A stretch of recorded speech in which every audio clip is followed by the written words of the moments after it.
അനുഗ്രഹീത convention പ്രസംഗകനും missionary പ്രവർത്തകനുമായ Augustine Kavuvila. കഷ്ടതകൾ നിറഞ്ഞ കുട്ടിക്കാലം, എന്നാൽ അമ്മയുടെ കണ്ണീർ നിറഞ്ഞ പ്രാർത്ഥനകൾക്ക് ദൈവം മറുപടി നൽകിയ അനുഭവ സാക്ഷ്യം. ഇന്ന് നൂറുകണക്കിന് വ്യക്തികളോട് സുവിശേഷ സന്ദേശത്തെ പകർന്നു നൽകുകയാണ് അഗസ്റ്റിൻ. അനുഗ്രഹിക്കപ്പെട്ട ഈ നിമിഷത്തിൽ എനിക്കൊരു സാക്ഷ്യമായി നിൽക്കുവാൻ സർവശക്തനായ ദൈവം അനുവദിച്ചതിന് ഓർത്ത് നന്ദി പറയുന്നു. ഇതിൻ്റെ സാഹചര്യം ഒരുക്കിയ എല്ലാവരെയും വേട്ട് ചാനലിൻ്റെ എല്ലാവർക്കുമുള്ള ദൈവനാമത്തിലുള്ള നന്ദി അറിയിക്കുകയാണ്. ഞാനൊരു സാക്ഷ്യമായി നിൽക്കുവാൻ കാരണം തന്നെ കർത്താവിനെ വിളിച്ച് വേർതിരിച്ചു എന്നുള്ള ഒരു ഒറ്റ കാരണം കൊണ്ടാണ്. അതിന് നിമിത്തമാകുവാൻ യാതൊരു യോഗ്യതയും ഞങ്ങൾക്കില്ലാതിരുന്നു, യാതൊരു സാഹചര്യവും ഞങ്ങൾക്കില്ലാതിരുന്നു. എന്നിട്ടും കർത്താവായ ദൈവം, എളിയവനെ ആദരിക്കുന്ന ദൈവം, കർത്താവ് എന്നെയും വിളിച്ച് വേർതിരിച്ചു, കർത്താവിൻ്റെ നാമത്തിൽ പ്രയോജനപ്പെടുവാൻ അനുവദിച്ചു. ഞാൻ ജനിച്ചു വളർന്ന സാഹചര്യമാണെങ്കിൽ എൻ്റെ പപ്പ നല്ല മദ്യപാനിയായിരുന്നു. നമ്മുടെ ഉള്ളതിനെല്ലാം അല്ലെങ്കിൽ അധ്വാനങ്ങളെല്ലാം നശിപ്പിച്ച് കളയുന്ന നിലയിൽ മദ്യപിച്ച് വഴക്കുണ്ടാക്കി വീട്ടിൽ സമാധാനം തരാതെ, അമ്മയ്ക്ക് സമാധാനം കൊടുക്കാതെ വളരെയധികം ശോധനയിലൂടെ കഷ്ടതയിലൂടെയൊക്കെ നടന്നു വന്ന ഒരു സാഹചര്യമാണ് കുട്ടിക്കാലമെല്ലാം. അതിനകത്ത് പിന്നെ എൻ്റെ അമ്മയ്ക്കൊരു പ്രത്യേക ഒരു ഗുണമുണ്ടായിരുന്നത്, എൻ്റെ പപ്പ മദ്യപിച്ച് വരുമ്പോൾ വഴക്കുണ്ടാക്കുമ്പോഴൊക്കെ അന്നേരം ആ ഒരു സമയത്ത് അതിന് എല്ലാ ദിവസവും വൈകുന്നേരം അമ്മ സന്ധ്യാപ്രാർത്ഥന പ്രാർത്ഥിക്കുക എന്നുള്ളതാണ്. അന്നേരം പ്രാർത്ഥിക്കുമ്പോൾ എനിക്കറിയത്തില്ല, ഞാൻ അമ്മ പ്രാർത്ഥിക്കുമ്പോൾ ഒറ്റയ്ക്കാണല്ലോ എന്ന് ഓർത്ത് ഞാൻ ചുമ്മാ ചെന്നിരിക്കാറുണ്ട്. പിന്നത്തെ മനസ്സിലായി, അമ്മയുടെ ആ പ്രാർത്ഥന ഇന്ന് ഒരുപാട് പേരെ ജീവിതത്തിലെ സാഹചര്യങ്ങളൊക്കെ മാറ്റുന്ന, അല്ലെങ്കിൽ അവരുടെ തകർച്ചയിൽ കിടക്കുന്ന ഒത്തിരി പേരെ പുറത്തു കൊണ്ടുവരുവാൻ ഈ നാളിൽ കർത്താവ് എന്നെ നിർത്തിയിട്ടുണ്ട്. അമ്മ പ്രാർത്ഥിക്കുമ്പോൾ നാട്ടുകാരെല്ലാം കളിയാക്കാറുണ്ട്. ഇപ്പോൾ അതാ പ്രാർത്ഥന കഴിഞ്ഞു, അതിനുശേഷം ഇനിയിപ്പോൾ പപ്പായുടെ നാടകം തുടങ്ങുമെന്നൊക്കെ പറഞ്ഞ്, മദ്യപിച്ചുള്ള ആ പ്രശ്നങ്ങൾ തുടങ്ങുമെന്നൊക്കെ പറഞ്ഞ് ഒത്തിരി കളിയാക്കാറുണ്ട്. അതുപോലെ തന്നെ ഞാൻ ജീവിച്ചു വളർന്ന സാഹചര്യത്തിലെല്ലാം പോകുന്നിടത്തെല്ലാം ഒത്തിരി നിന്ദകളും, നമ്മളെല്ലാം മാറ്റി നിർത്തി നമ്മളെ ഒരു കൂട്ടത്തെ കൂട്ടാതെയൊക്കെയുള്ള ജീവിത സാഹചര്യങ്ങളുണ്ടായിരുന്നു. അതിനകത്ത് നമുക്ക് കഷ്ടതയുണ്ടായിരുന്നു, ദാരിദ്ര്യമുണ്ടായിരുന്നു, കുറവുകളുണ്ടായിരുന്നു. അതിനകത്തെല്ലാം വളരെയധികം കഷ്ടപ്പെട്ട് കുട്ടിക്കാലം കഴിച്ചുകൂട്ടി. എൻ്റെ അമ്മ CSI സഭയിലാണ് പോയിക്കൊണ്ടിരുന്നത്. ആ CSI സഭയ്ക്കകത്ത് ഒരു ദിവസം അമ്മ പ്രാർത്ഥിച്ചുകൊണ്ടിരിക്കുമ്പോൾ അവിടെ ഒരു മിഷണറി വരികയുണ്ടായി. ആ മിഷണറി വന്നതിന് ശേഷം ലാസ്റ്റിൽ പ്രാർത്ഥനയ്ക്ക് ശേഷം പറഞ്ഞു, നിങ്ങളുടെ മക്കളൊക്കെ ദൈവനാമത്തിന് വേർതിരിക്കാൻ വേണ്ടി ആരെങ്കിലും മനസ്സുള്ളവരുണ്ടെങ്കിൽ പ്രാർത്ഥിക്കുക, അതിനുവേണ്ടി പറയുക എന്നൊക്കെ പറഞ്ഞു. അപ്പോൾ എൻ്റെ അമ്മ മനസ്സിൽ പ്രാർത്ഥിക്കുകയാണ്, കർത്താവേ, എൻ്റെ കുഞ്ഞിനെ ഒരാളെങ്കിലും, ഞാൻ 2 സഹോദരന്മാരാണ്, ഒരാൾ ഇളയാളാണ്, ഒരാളെങ്കിലും ദൈവനാമത്തിന് വേണ്ടി പ്രയോജനപ്പെടുവാൻ ഒരു മിഷണറി ആയിട്ടെങ്കിലും എടുക്കണമേ എന്ന് പറഞ്ഞു. അതേ അമ്മ തിരിച്ച് വീണ്ടും പ്രാർത്ഥിക്കുകയാണ്, കർത്താവ്, എനിക്കറിയാം എൻ്റെ മക്കൾക്ക് ഒരു കഴിവുമില്ലല്ലോ, ഒരു പ്രത്യേകത ഇല്ലല്ലോ, അതുകൊണ്ട് എന്തായാലും അതിന് സാഹചര്യമില്ല എന്ന് അതേ അമ്മ പ്രാർത്ഥിച്ചു. പക്ഷേ അമ്മ ആ പ്രാർത്ഥന അന്ന് പറഞ്ഞില്ല. പിൽക്കാലം ഇപ്പോൾ ഉള്ള സാഹചര്യങ്ങളിൽ പറഞ്ഞപ്പോൾ മനസ്സിലാക്കുന്ന ഒരു കാര്യം, ഒരു പ്രാർത്ഥനയും വൃഥാവാവത്തില്ല. ദൈവനാമത്തിന് വേണ്ടി നിൽക്കുന്ന, അല്ലെങ്കിൽ ദൈവനാമത്തിന് വേണ്ടി നമ്മൾ മനസ്സോടെ അർപ്പിക്കുന്ന ഒരു കാര്യത്തിനും കർത്താവ് എന്ത് ചെയ്യത്തില്ല, മറുപടി തരാതിരിക്കത്തില്ല എന്നതിനുള്ള തെളിവാണ് ആ കഷ്ടതയുടെ സാഹചര്യത്തിൽ ഇന്നത്തെ ഈ സാഹചര്യം തമ്മിൽ വിലയിരുത്തുമ്പോൾ മനസ്സിലാക്കാൻ കഴിയുന്നത്.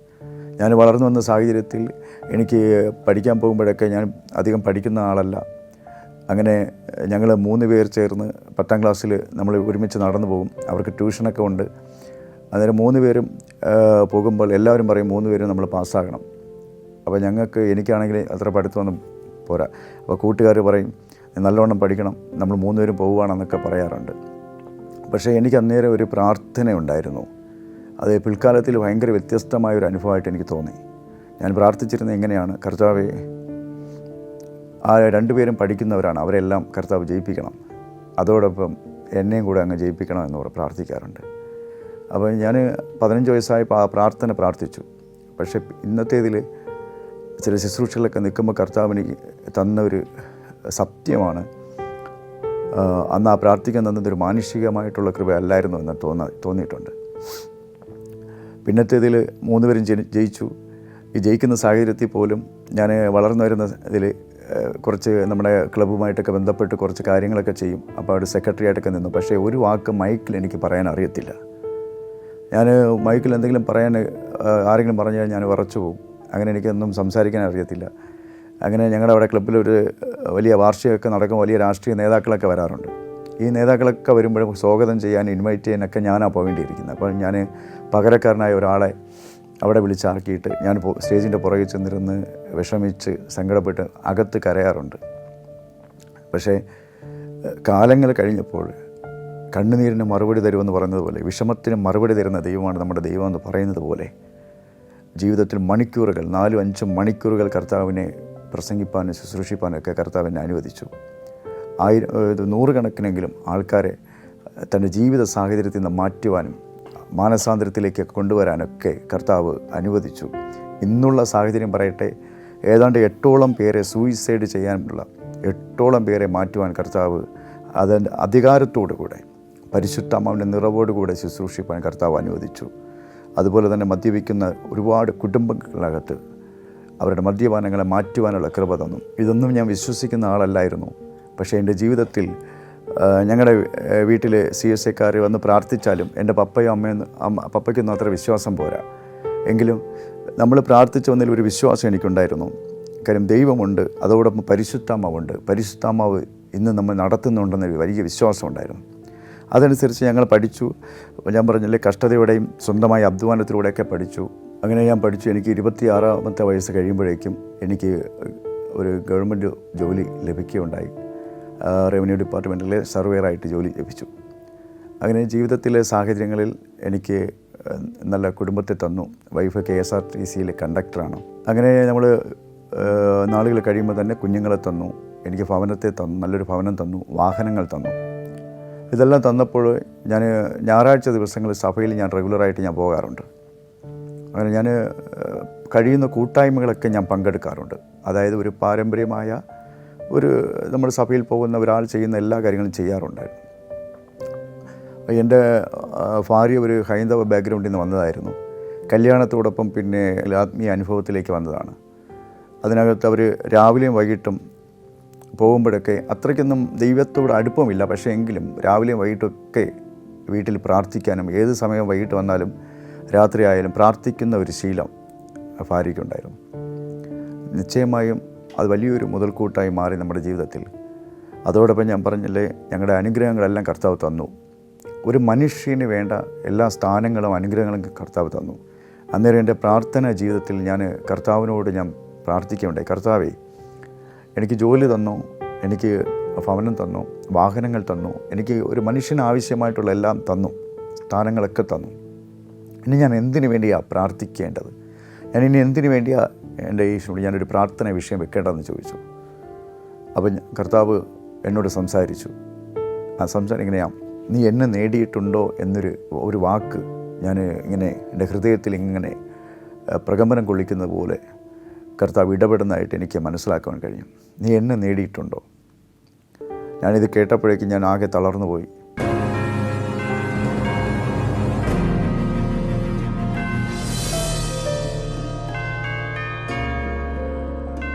ഒരു മനുഷ്യന് ഭൂമിയിൽ വേണ്ടതെല്ലാം ഞാൻ നേടി. എൻ്റെ നല്ല സമയത്ത് തന്നെ കർത്താവ് എനിക്ക് തന്നു. പക്ഷേ ദൈവത്തെ നേടിയിട്ടുണ്ടോ എന്ന് ചോദിച്ചപ്പോൾ എനിക്ക് മനസ്സിലായി, ഞാൻ ചർച്ചയിൽ പോകാറുണ്ടല്ലോ, ഞാൻ പ്രാർത്ഥിക്കാറുണ്ടല്ലോ, ഞാൻ എല്ലാം ചെയ്യാറുണ്ടല്ലോ, പിന്നെ എന്താ ഇങ്ങനൊരു ചോദ്യം? അന്ന് എനിക്ക് മനസ്സിലായി, ഞാൻ ഇതൊന്നും ചെയ്യുന്നതിലല്ല ദൈവത്തിന് പ്രസാദമാകുന്നത്. ഇതിനപ്പുറമായി കർത്താവിന് വേണ്ടി എന്തൊക്കെയോ ചെയ്യാനുണ്ട്. ഇതിനപ്പുറമായി കർത്താവിൻ്റെ അടുക്കിലേക്ക് എനിക്ക് പോകാനുണ്ട്. അതിന് വലിയൊരു തിരഞ്ഞെടുപ്പ് ആവശ്യമാണെന്ന് മനസ്സിലാക്കുകയുണ്ടായി. അങ്ങനെ ഞാൻ ആയിരിക്കുമ്പോൾ ഞാൻ CSI സഭയിലായിരുന്നു പോയിക്കൊണ്ടിരുന്നത്. അവിടെ ഞാൻ യുവജന സംഘടനയുടെ സെക്രട്ടറി ആയിരുന്നു. അവിടെ ഒരു വാർഷികം നടക്കുമ്പോൾ, ഇത് കേട്ട നാളുകളിലുള്ളൊരു കാര്യം പറയുവാണ്.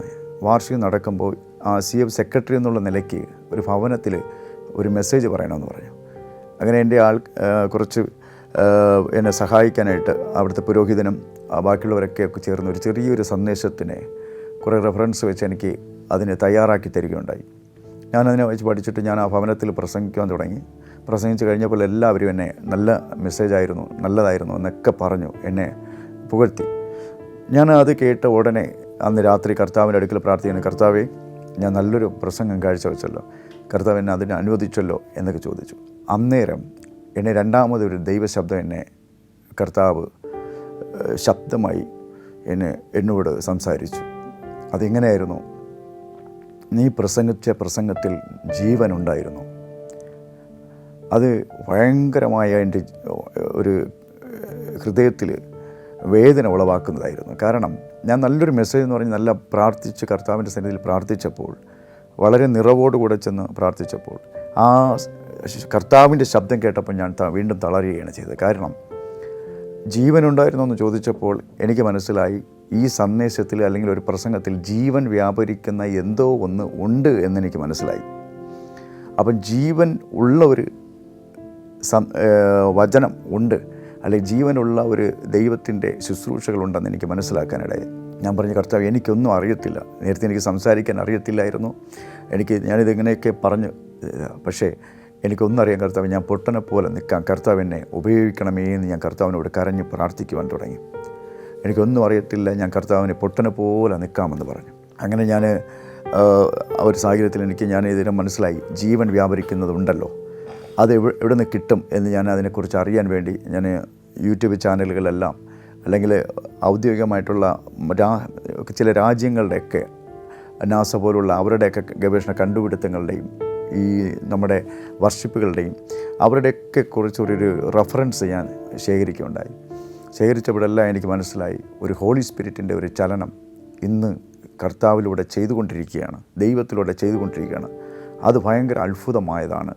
വേദപുസ്തകത്തിൽ പറയുന്നു, വെള്ളത്തിൻ്റെ മീതെ പരിവർത്തിച്ചുകൊണ്ടിരുന്ന പരിശുദ്ധാത്മാവ് അത് വാക്കുകളിലൂടെ ഇല്ലാത്തതിനെ ഉള്ളതുപോലെ സൃഷ്ടിച്ചതാണ്, വാക്കുകളിലൂടെ സകല സൃഷ്ടിയും ചെയ്തതാണെന്ന് എനിക്ക് മനസ്സിലാക്കാൻ കഴിഞ്ഞു.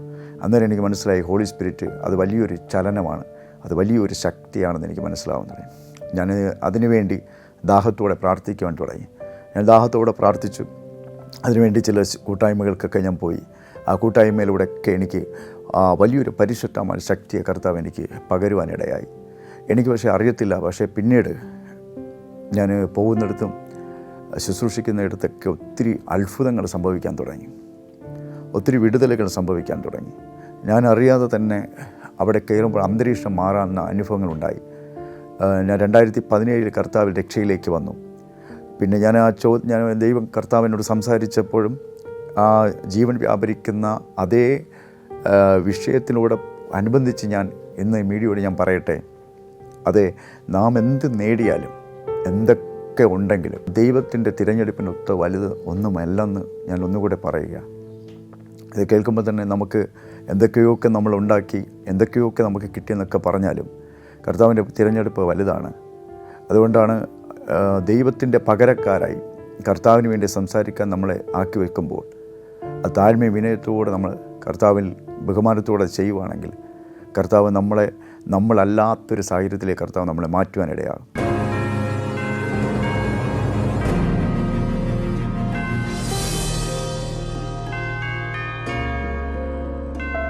ഞാൻ വളർന്നു വന്ന സാഹചര്യത്തിൽ ഞാൻ പറഞ്ഞല്ലോ, ഒരു കുടിയൻ്റെ മകനായിട്ട് ഞാൻ ജനിച്ചു. ആ ദേശത്തിൽ ഞാനൊരു 700 ഫാമിലി പോകുന്ന ഒരു ചർച്ചിലാണ് ഞാൻ പോയിക്കൊണ്ടിരുന്നത്. അതിനകത്ത് ആരുമല്ലാത്തവനായിരുന്നു. പക്ഷേ ദൈവത്തെ അറിഞ്ഞതിന് ശേഷം അവിടുത്തെ യൂത്തിൻ്റെ ഗസ്റ്റായിട്ട് പോകാനും ആ ദേശത്തിലൊക്കെ സുവിശേഷം പറയാനും ഒക്കെ കർത്താവ് ഉപയോഗിച്ചു. അന്നേരം എനിക്ക് മനസ്സിലായി, നശിച്ച ഇടത്തുനിന്നും കർത്താവിന് വാഗ്ദത്തമുണ്ടെങ്കിൽ, കർത്താവിന് സമർപ്പിക്കാൻ നമ്മൾ തയ്യാറാണെങ്കിൽ കർത്താവ് അധികമായി നമ്മളെ ഉപയോഗിക്കുവാൻ ഇടയാകും. അതിൻ്റെ സാഹചര്യമൊന്നും ആവശ്യമില്ലെന്ന് എനിക്ക് മനസ്സിലായി. ഞാൻ അതുകൊണ്ട് മനസ്സിലാക്കി, തിരഞ്ഞെടുപ്പ് വലുതാണ്. അത് ദൈവം, നമുക്കറിയാം, ഇന്ന് കാണുന്ന സർവ്വചരാചരങ്ങളെ സൃഷ്ടിച്ച ദൈവം, ആ ദൈവത്തിന് പകരക്കാരായി നിൽക്കുമ്പോൾ നമുക്കൊരു യോഗ്യതയും ഇല്ലാത്ത ഞങ്ങൾ കർത്താവ് നിർത്തിയുള്ളത് വലിയ വലിയ അനുഗ്രഹം തന്നെയാണ്. അതുകൊണ്ടാണ് ഒരു ഭക്തൻ ഇങ്ങനെ പാടിയത്, ഇത്ര മഹത്വമുള്ള പദവിയെ ഈ പുഴുക്കൾക്ക് നൽകുവാൻ പാത്രത ഏതുമില്ലേ, നിൻ്റെ കൃപ എത്ര വിചിത്രമാണെന്ന്. അതേ പ്രിയരെ, കർത്താവിൻ്റെ കൃപ എത്ര വിചിത്രമാണ്. അതുകൊണ്ടല്ലേ യോഗ്യതയില്ലാത്ത ഞങ്ങളെയൊക്കെ കർത്താവ് അധികമായി തിരഞ്ഞെടുത്ത്. ഇന്ന് പല സ്ഥലങ്ങളിലും ഒത്തിരി കൺവെൻഷൻ ചെയ്യുവാനും ഒത്തിരി തകർന്ന സ്ഥലങ്ങളിലൊക്കെ പോയി പ്രാർത്ഥിച്ച് അവരൊക്കെ പുതിയ വെളിച്ചങ്ങൾ പ്രാപിക്കുമ്പോൾ, പുതിയ അനുഗ്രഹങ്ങൾ പ്രാപിക്കും, രോഗസൗഖ്യങ്ങൾ ലഭിക്കുമ്പോൾ കർത്താവ് എന്നെ അധികമായി ഉപയോഗിച്ചുകൊണ്ടിരിക്കും. എനിക്ക് പറയുവാൻ വാക്കുകളില്ല. ഞാൻ ശുശ്രൂഷ മണ്ഡലത്തിലേക്ക് വരുമ്പോൾ പറഞ്ഞു ആ ഒരു ഓർഡിനേഷൻ ആരെങ്കിലും ഒരാൾ കൈവെപ്പ്, അതായത് സഭയുടെ മുമ്പൻ കൈവെക്കണമെന്ന് വേദവസ്ഥയിലൊരു വ്യവസ്ഥ, അതുപോലെ കൈവെക്കണമെന്ന് പറയുമ്പോൾ അടലേറും ജീവിത മരുവിൽ പാട്ടെഴുതിയ മുട്ടം വർഗീസ് അപ്പച്ചൻ സുവിശേഷത്തിന് വേണ്ടി മനുഷ്യൻ്റെ മലം വരെ കഴിക്കേണ്ടി വന്ന, അല്ലെങ്കിൽ അവരെ കഴിപ്പിച്ച അതിനുവേണ്ടി ത്യാഗത്തോടെ നിന്നൊരു സുവിശേഷൻ.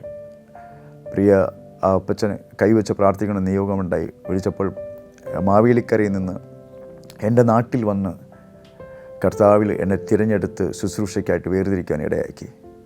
94 വയസ്സിൽ ആ വിശുദ്ധ ദാസൻ്റെ കൈവപ്പോടുകൂടി ശുശ്രൂഷയ്ക്ക് ഇറങ്ങാൻ ദൈവം അനുവദിച്ചു. വലിയൊരു ഭാഗ്യമായിട്ട് കാണുകയാണത്. അങ്ങനെ തുടർന്നുള്ള ശുശ്രൂഷകളെല്ലാം കർത്താവ് അധികമായി ഉപയോഗിച്ചുകൊണ്ടിരിക്കുക. പല സഭാ ഡിനോമിനേഷനുകളില്ലാതെ കർത്താവിനെ അധികമായി സംസാരിക്കുവാനും അധികമായി ഉയർത്തുവാനും ഒക്കെ കർത്താവ് എന്നെ അനുവദിച്ചുകൊണ്ടിരിക്കുന്നു.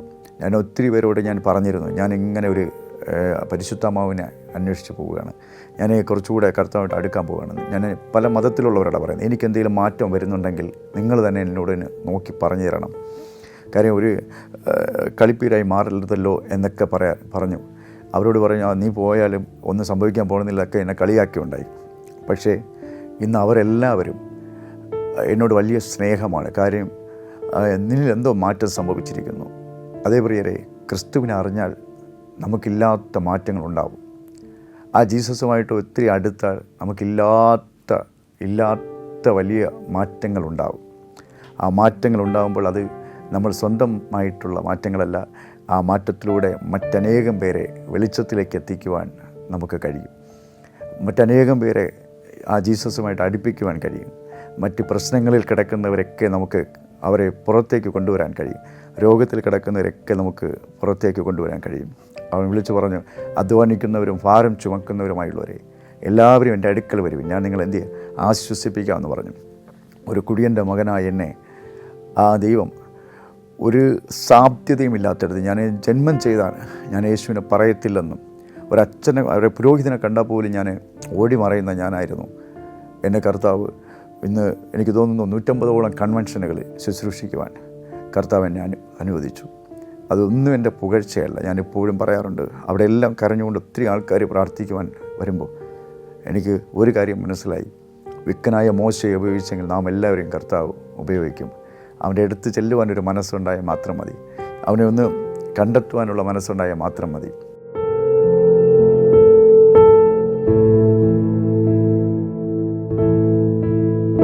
റവന്യൂ ഡിപ്പാർട്ട്മെൻറ്റിൽ സർവേയറായി സേവനം ചെയ്യുന്ന അഗസ്റ്റിൻ അനേകരെ ക്രിസ്തുവിലേക്ക് നടത്തി. തകർന്നു പോകേണ്ടിയിരുന്ന ജീവിതത്തെ ദൈവം പണിതുയർത്തി. ഹൃദയത്തിൽ ആഴ്ന്നിറങ്ങിയ ജീവന്റെ വചനങ്ങൾ അഗസ്റ്റിനെ ഒരു പുതിയ സൃഷ്ടിയാക്കി മാറ്റി. പരിശുദ്ധാത്മാവ് ഈ വ്യക്തിയുടെ ജീവിതത്തിൽ ചെയ്തത് അത്യന്തം വിസ്മയകരമായ കാര്യങ്ങൾ തന്നെയായിരുന്നു. ഞാൻ എന്നെ കർത്താവിൽ ആ ശബ്ദം കേട്ടപ്പോൾ തന്നെ ഞാൻ മനസ്സിൽ വെച്ചൊരു കാര്യം, കർത്താവിനോട് പറഞ്ഞൊരു കാര്യമാണ്, കർത്താവ് എനിക്കൊന്നും അറിയത്തില്ല, കർത്താവ് ഈ മേഖല എന്താണെന്ന് അറിയത്തില്ല, ഇതിനകത്ത് എന്തുള്ള ശുശ്രൂഷയെന്ന് എനിക്കറിയത്തില്ല, കർത്താവിനെ വിളിക്കുന്നത് എന്തിനെന്ന് അറിയത്തില്ല എന്ന് പറഞ്ഞു. പക്ഷേ പിൽക്കാലത്തിൽ ഞാൻ പറഞ്ഞു, കർത്താവ് ഞാൻ പൊട്ടനെ പോലെ ഞാൻ നിന്നുകൊള്ളാം, എന്നെ ഉപയോഗിക്കണമേ എന്ന് ഞാൻ കരഞ്ഞ് പ്രാർത്ഥിക്കുവാൻ തുടങ്ങി. സത്യമായും പ്രാർത്ഥിച്ചതിൻ്റെ ഫലമായിട്ട് കർത്താവ് എന്നെ തിരഞ്ഞെടുത്തു. ഒത്തിരി ദൈവദാസന്മാരുടെ മുമ്പിലും പുരോഹിതന്മാരുടെ മുമ്പിലൊക്കെ നിന്ന് ശുശ്രൂഷിപ്പാൻ ഇടയായി. അന്നിടയാകുമ്പോൾ ഞാൻ എന്ത് ചെയ്യും, ഞാൻ വീട്ടിൽ ചെന്നിരുന്ന് കരയാറുണ്ട്. രാത്രിയിൽ ഒരു വലിയൊരു ശുശ്രൂഷ ചിലപ്പോൾ കഴിയുമ്പോഴായിരിക്കും ഞാൻ വീട്ടിൽ ചെന്ന് കരയും. എന്തിനാണ് കരയുന്നതെന്നറിയോ? നിൽക്കാൻ കഴിയാത്തതുകൊണ്ടാണ്. സത്യം പറഞ്ഞാൽ എൻ്റെ വീടിൻ്റെ സാഹചര്യം അനുസരിച്ചോ ജനിച്ചു വന്ന ആ ഒരു അവസ്ഥയിൽ നിന്ന് ഒരു ആളോട് പോലും സുവിശേഷം പറയാനുള്ള യോഗ്യത ഇല്ലാത്തത് കൊണ്ട് ഇന്ന് ഞാൻ പറയട്ടെ, സത്യത്തിൽ ഒരു യോഗ്യതയും ഇല്ലാത്തവനെ മാനിക്കുന്ന കർത്താവ് ജീവിച്ചിരിക്കുന്ന ഒരു സാക്ഷ്യമെന്നാണ് എനിക്ക് ഉറപ്പിച്ച് പറയാൻ കഴിയും. ഇന്ന് ഔദ്യോഗിക മണ്ഡലങ്ങളിലെല്ലാം പോകുമ്പോഴും വളരെയധികം പ്രശംസയോടെ അവരെല്ലാം വളരെയധികം സ്വീകാര്യതയോടെ നമ്മളെ സ്നേഹത്തോടെ കാണുമ്പോൾ വലിയ സന്തോഷമാണ്. കർത്താവിനെ ശുശ്രൂഷിപ്പാൻ തന്ന ഭാഗ്യത്തെ ഓർത്ത് വലിയ സന്തോഷമാണ്. ഇന്ന് എൻ്റെ ജീവിതത്തിൽ ഒത്തിരി പേരെ പിന്മാറിപ്പോയവരുണ്ട്, തകർന്നു കിടക്കുന്നവരുണ്ട്. അവരെല്ലാം പുറത്തു കൊണ്ടുവരുവാൻ ദൈവം അനുവദിച്ചു.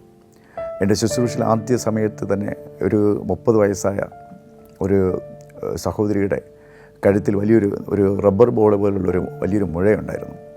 അപ്പോൾ ഞാൻ ഈ വയസ്സായ ആൾക്കാരിലൊക്കെ അത് കണ്ടിട്ടുണ്ട്. പക്ഷേ ഈ പ്രായം കുറഞ്ഞ ഒരാൾ ആദ്യമായിട്ടാണ് കാണുന്നത്. അപ്പോൾ അവർക്ക് വേണ്ടി ഒരു പ്രാർത്ഥന വിഷയം അവിടെ പ്രാർത്ഥിച്ചുകൊണ്ടിരിക്കുമ്പോൾ നമുക്ക് അടുത്തൊരു പ്രാർത്ഥിക്കണമെന്നൊക്കെ പറഞ്ഞ് ഞങ്ങളോട് പറഞ്ഞു. അങ്ങനെ ഞങ്ങൾ പ്രാർത്ഥിക്കുമ്പോൾ അത്ഭുതം എന്ന് പറയേണ്ടിയിരിക്കും, ആ മുഴ അവിടെ നിന്ന് മാറുകയാണ്. ഞാൻ ജീവിതത്തിൽ എന്നോട് നേരിട്ട് വന്ന് പറഞ്ഞാൽ പോലും ഒരാൾ അത്ഭുതം നടക്കുമെന്ന് പറഞ്ഞാൽ ഞാൻ വിശ്വസിക്കത്തില്ല. ഞാൻ എത്രയോ യൂട്യൂബ് ചാനലുകൾ കണ്ടിട്ട് ഞാൻ അവരൊക്കെ ഞാൻ കളിയാക്കിയിട്ടുണ്ട്. പക്ഷേ ഇന്നും അത്ഭുതം ചെയ്യുന്ന ദൈവമുണ്ടെന്ന് ഞാൻ ഒന്നുകൂടെ ഉറപ്പിച്ച് പറയുകയാണ്. കാര്യം എൻ്റെ അറിവുകൾ കൊണ്ടല്ല, മാറാത്ത ജീവിതങ്ങൾ മാറിയത് ഞാൻ കണ്ടിട്ടുണ്ട്. ആമേൻ. ഒരുപാട് തകർന്നു കിടക്കുന്ന ജീവിതങ്ങൾ മാറുന്നത് ഞാൻ കണ്ടിട്ടുണ്ട്. ഒരുപാട് പേര് മദ്യപിച്ച് മക്കൾ നാട് വിട്ടു എന്ന് പറഞ്ഞ് നാട് വിട്ടു പോകുന്ന അവസ്ഥകളിൽ, മക്കൾ പിന്നെ നശിച്ചു പോകുന്ന വഴിയിൽ, ഡിവോഴ്സ് ആവുന്ന സമയത്ത് ഇവിടെ എല്ലാം കർത്താവ് ഇറങ്ങി പ്രവർത്തിച്ച് ഇന്ന് അവരുടെ തലമുറകളൊക്കെ അനുഗ്രഹത്തോടെ ഇരിക്കുന്നത് ഞാൻ കണ്ടിട്ടുണ്ട്. ഒരുപാട് വർഷമൊന്നും ആയിട്ടില്ല കേട്ടോ. ഞാനൊരു 7-8 വർഷമായി കർത്താവിൻ്റെ അടുക്കൽ ഞാൻ വന്നിട്ട്. പക്ഷേ ഇതിനകത്ത് ആയിരക്കണക്കിന് സാക്ഷ്യം കർത്താവ് ഉളവാക്കി. എന്നോട് പല സ്ഥലത്തും പ്രാർത്ഥിക്കാനൊക്കെ വിളിക്കാറുമ്പോൾ ഞാൻ പോകുമ്പോൾ ഞാൻ പറയും, കർത്താവേ, ഒരുപാട് പേര് പ്രാർത്ഥിച്ച സ്ഥലത്താണ്, അവിടെ എന്തിനാണ് കർത്താവ് ഞങ്ങളെ അയക്കുന്നതെന്നൊക്കെ ഞാൻ ചോദിക്കാറുണ്ട്. അപ്പോൾ എന്നോട് കർത്താവിൻ്റെ ഒരു ശബ്ദമുണ്ട്, എല്ലാവരും പ്രാർത്ഥിച്ച് തോറ്റയിടത്താണ് ഇപ്പോൾ ഞാൻ പോകുന്നതെന്ന് പറയുമ്പോൾ കർത്താവ് പറയും, തോറ്റയിടത്ത് പോകാനും ആൾ വേണ്ടേ എന്നൊരു ശബ്ദം എന്നോട് കർത്താവ് സംസാരിച്ചിട്ടുണ്ട്. തോറ്റയിടത്ത് പോകാൻ അത് കേട്ടപ്പോൾ എനിക്ക് ഭയങ്കര ഒരു സന്തോഷമാണ്. കാരണം തോറ്റയിടത്ത് പോകാൻ ആൾ വേണമെങ്കിൽ എനിക്കൊരു ഉറപ്പുണ്ട്, ആ തോറ്റയിടത്ത് നമ്മൾ പോയാൽ അവിടെ കർത്താവ് അവർക്ക് വേണ്ടി ഒരു നന്മ ഒരുക്കി വെച്ചിട്ടുണ്ട്. അതിനുവേണ്ടി ദൈവം ഒരു മിറക്കിൾ അവിടെ ഒരുക്കി വെച്ചിട്ടുണ്ട്. അതുകൊണ്ടാണ് നമ്മെ പറഞ്ഞയക്കുന്നതെന്ന് എനിക്ക് വിശ്വാസമുണ്ടായി. അങ്ങനെ ഞാൻ പല തോറ്റയിടങ്ങളിലും, പലയിടത്തും പ്രതീക്ഷയില്ലാത്തയിടത്തും സാഹചര്യമില്ലാത്തയിടത്തുമൊക്കെ എന്നെ പോകാൻ കർത്താവ് അനുവദിച്ചു. അവിടെ എല്ലാം വലിയ അത്ഭുതങ്ങൾ, തലമുറകളുണ്ടാകുന്നു, ഇല്ലാത്ത രോഗങ്ങൾ മാറുന്നു, സാധ്യത ഇല്ലാത്തത് ചെയ്യുന്നു. ഞാൻ നിങ്ങളോട് പറയട്ടെ, സാധ്യത ഉള്ളിടത്ത് അത്ഭുതം പ്രവർത്തിക്കുന്ന ദൈവമല്ല നമ്മുടെ ദൈവം. അവൻ സാധ്യത ഇല്ലാത്തടത്ത് അത്ഭുതം പ്രവർത്തിക്കുന്ന ദൈവമാണ്.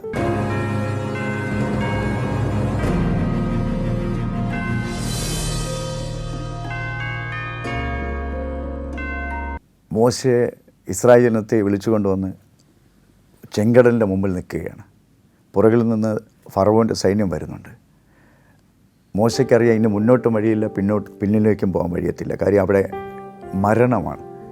കൂടെ വിളിച്ചിറക്കിയവരെല്ലാവരും മോശയോട് പെറുപിറുത്തു വഴക്കുണ്ടാക്കാൻ തുടങ്ങി. സത്യത്തിൽ പറയട്ടെ, വിളിച്ചിറക്കിയ മോശയ്ക്ക് പോലും അറിയത്തില്ല മുമ്പിൽ ചെങ്കടലിനകത്ത് വഴി ഉണ്ടെന്നുള്ളത്. ഒരു കാര്യം ഓർപ്പിക്കട്ടെ, നമ്മളെപ്പോഴും ഓർക്കുക, നമ്മുടെ മുമ്പിൽ വഴിയുള്ളിടത്ത് വഴി തരാൻ കർത്താവിന് ഹല്ലേലൂയ ആവശ്യമില്ല. വഴിയില്ലാത്ത ഇടത്ത് വഴി തരുന്ന കർത്താവുണ്ട്. മോശ ദൈവത്തോട് പറയുന്ന, കർത്താവേ, ഇവിടെ ചെങ്കടലാണ്, പുറകിൽ ഫറവോന് സൈന്യമാണ്, ഞാൻ എങ്ങനെ പോകുമെന്ന് ചോദിക്കുമ്പോൾ ആ ദൈവത്തിനൊരു കാര്യം പറയാനുണ്ട്. അത് വിളിച്ചിറക്കിയ നിങ്ങളെ ഈ ചെങ്കടലിനകത്തും വഴി തുറന്ന് നിങ്ങളെ മുന്നോട്ട് വിടാൻ കഴിവുള്ള ദൈവത്തെയാണ് നിങ്ങൾ അനുസരിച്ചിരിക്കുന്നത്. അതുകൊണ്ട് വഴി തുറക്കാതിരിക്കുകയില്ല. അത് വലിയ ജീവിതത്തിൽ വലിയൊരു സത്യമാണ് കേട്ടോ. ദൈവത്തിൽ നിങ്ങൾ സാധാരണ ഒരു വിശ്വാസത്തിൽ നിന്ന് അതിൻ്റെ അടുത്തൊരു തലത്തിലേക്ക് കർത്താവിനൊന്ന് വിശ്വസിച്ച് നോക്കുക, ഒന്ന് മുറുകെ പിടിച്ചു നോക്കുക. ഏത് തോറ്റയിടത്തും ആ ജീസസ് നമ്മൾ ആഗ്രഹിക്കുന്നിടത്ത് കൊണ്ടെത്തിക്കും. എവിടെയെല്ലാം തകർന്നോ അവിടെയെല്ലാം കർത്താവ് എന്ത് ചെയ്യും? ഇതുവരെ ഇല്ലാത്ത മാന്യത തരും. എനിക്ക് എൻ്റെ ജീവിതത്തിൽ ഞാൻ ജനിച്ചു വളർന്ന സ്ഥലത്ത് ഒരാളും ഞാൻ സുവിശേഷം എടുക്കുന്നതിന് മുമ്പോ അല്ലെങ്കിൽ എൻ്റെ ചെറുപ്പകാലത്തോ ഇവനൊരു നന്മയുള്ളവനായിട്ട് വരുമെന്ന് ആരും പറഞ്ഞിട്ടില്ല. ഞാൻ ബന്ധുക്കളുടെ വീട്ടിൽ പോയാൽ പോലും ഞാനൊരു മൂലയിലിരിക്കുന്നവനാണ്. കാര്യം ഞാൻ വന്നുകൊണ്ട് ഒരു എഫക്റ്റും അവിടെ ഉണ്ടാവാറില്ല. പക്ഷേ ഇന്ന് വലിയ വലിയ സ്ഥലങ്ങളിലും ഒത്തിരി പേരുടെ ഭവനങ്ങളിലൊക്കെ കർത്താവ് മാനിക്കുമ്പോൾ എനിക്കൊരു കാര്യം ഉറപ്പുണ്ട്, യേശു വന്നാൽ നമ്മുടെ ജീവിതം മാറും. യേശു വന്നാൽ നമ്മുടെ ജീവിതത്തിൻ്റെ അവസ്ഥകൾ മാറും. യേശു വന്നാൽ നമ്മുടെ സാഹചര്യങ്ങൾ മാറും. യേശു വന്നാൽ നമ്മുടെ ജീവിതത്തിലെ എല്ലാ ഇന്നലകളും മാറും. പുതിയൊരു വെളിച്ചമുണ്ടാകും. ആ വെളിച്ചം നിങ്ങളെല്ലാവരെയും സന്ദർശിക്കട്ടെ. ആ യേശുവിൻ്റെ വെളിച്ചം ആയിരങ്ങൾക്ക് പകരുവാൻ എല്ലാവരും ഉപയോഗിക്കട്ടെ. ഈ സാക്ഷ്യത്തിൽ ഇതിന് അവസരം തന്ന എല്ലാവരെയും ഓർത്ത് നന്ദി പറയുന്നു.